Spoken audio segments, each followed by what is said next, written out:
Hey folks, it's Brian. Just finished up my Runequest Roleplaying and Glorantha campaign, the Chronicles of Cavern, session 38, which is session 26 of chapter 3, a Cavern Crawl. This session was all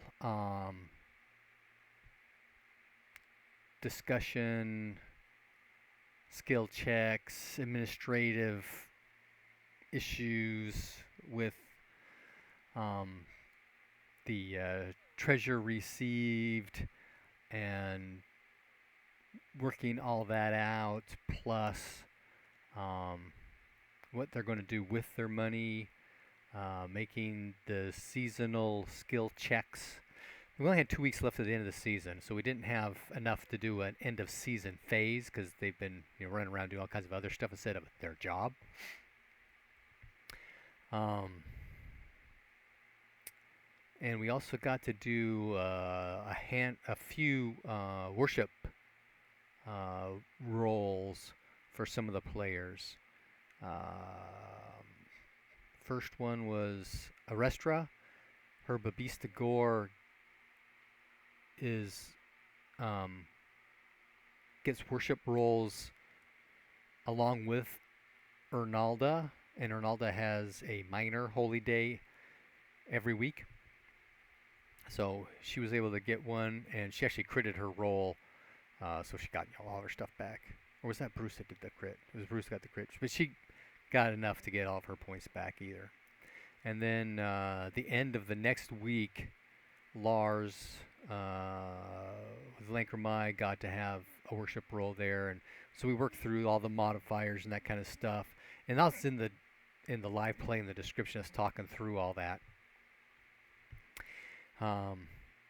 And it was in the midst of doing that for getting Lars set up, because he figured out how much of a bonus he got from sacrificing extra magic points, how many skill bonus points he got for a seasonal holy day, minor temple, that kind of stuff. And then you're going to sacrifice objects or animals for more bonus points. And so I was asking how much that was, and going, well, how much do we get for our stuff? So we went to this whole treasure thing, and then had to come back and finish his stuff up. And he got a critical success on his roll.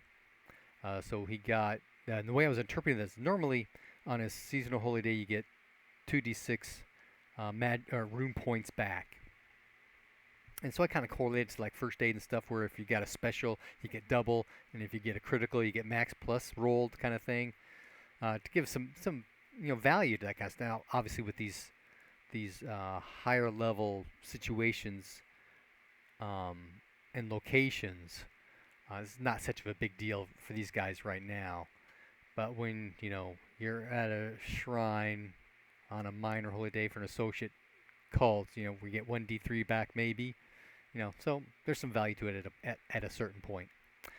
But then we went back to doing, after the treasure stuff, we went back to doing our rolls with Lars, and we went on to Subutai, because at the beginning of the next month, just one more day, right?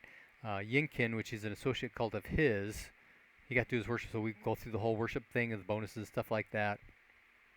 And then he rolled a double odd, a failure, an automatic failure. Almost a fumble. Well, not necessarily, because he did get up over 100%. So I knew it wouldn't be a fumble. His regular worship roll would have been a fumble for that, but actually a double odd's always a fumble. And we talked a little bit about that. I kind of figured, I didn't discuss this at the time, but as we were working through other stuff later on, going, there needs to be some kind of a consequence for failing that. And so I've interpreted that as being similar to a failed inspiration roll. So his next worship skill roll that he does to get rune points back is going to be at a minus 50.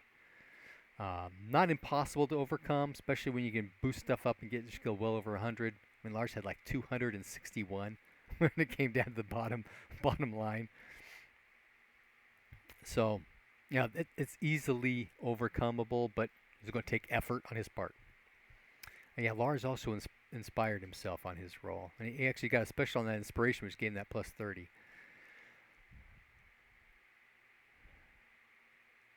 Okay, and we did all of our skill checks and power gain rolls. There was only one person who made their power gain roll. That was Lars, and he got 1 point back. So, or 1 point. He got an extra point of power, so his power went up by 1. I need to ask him if that puts him into a new category of bonuses, or if he's going to sacrifice that for a rune point. Didn't bring that up. Should have. Bad game master. Bad.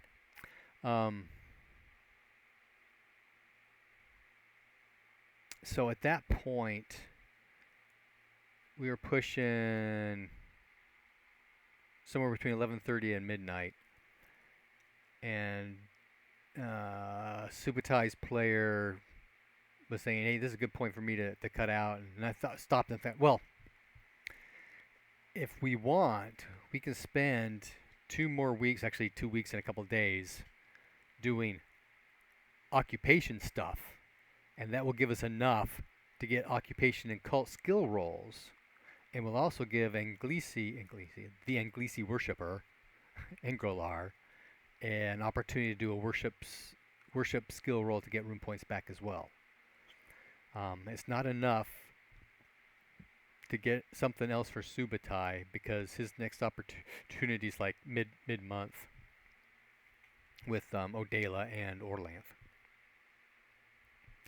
And they decided that they wanted to do that, but they weren't ready to. They wanted to start the next session doing that. So this is actually a fairly short one, even though it took us 2 hours to do that. We did start a bit late because one of the players had a work call they had to make, and so we just chatted amongst ourselves about different sorts of things until he was able to come back on. So the actual live play is just over 2 hours. And like I said, it's a lot just talking back and forth about things, about treasure, about coordinating, about what you can do with money, about temples and letters of mark, as they're called, I believe, in the Middle Ages. Essentially letters of credit, because my interpretation of them is award the bearer of this bond so many lunars. And one of the players thinking, is there something we can do like with a check that says award person X this amount of money? And I don't recall that being that way, but I said I'd do some research, and that's something I'm going to dig into to see if there's anything in any of the writings I've got about that kind of stuff. I don't think there is. Would it be possible? I suppose it would be possible if the person receiving the check, or no, the person, receiving the check has to be able to be literate, because they have to be able to write their name to say, yes, this is me. And obviously, well, whoever's initiating the check does not have to be able to read and write, because they simply talk to the Lankermai initiate. Okay, I want to give 954 lunars to Lars of Clearwine. In which case, Lars of Clearwine has to bring it to a Lankermai temple and say, okay, hey, here's this. I am Lars of Clearwine. Although there's no ID to verify that is in fact you. Maybe two verifiers, not the word. Witnesses. 2 witnesses. Yes, this is Lars of Clearwine. Yes, this is Lars of Clearwine. He's my brother-in-law. That kind of thing. Possibly, or if they actually went to the temple, the Lankermai temple in Clearwine, they may know Lars, which is a possibility, but not guaranteed. So that's kind of one of those things. What I really need to do is see how the Templars during the Middle Ages did it, because they did that. So they were the bank. You wrote a letter, and you went to their temple, and you took out that cash from them. And that's what we're talking about here. So I'll need to research how they did that, because obviously people in the Middle Ages weren't always literate either. I got off track, but I think that's pretty much it. So hey, happy gaming.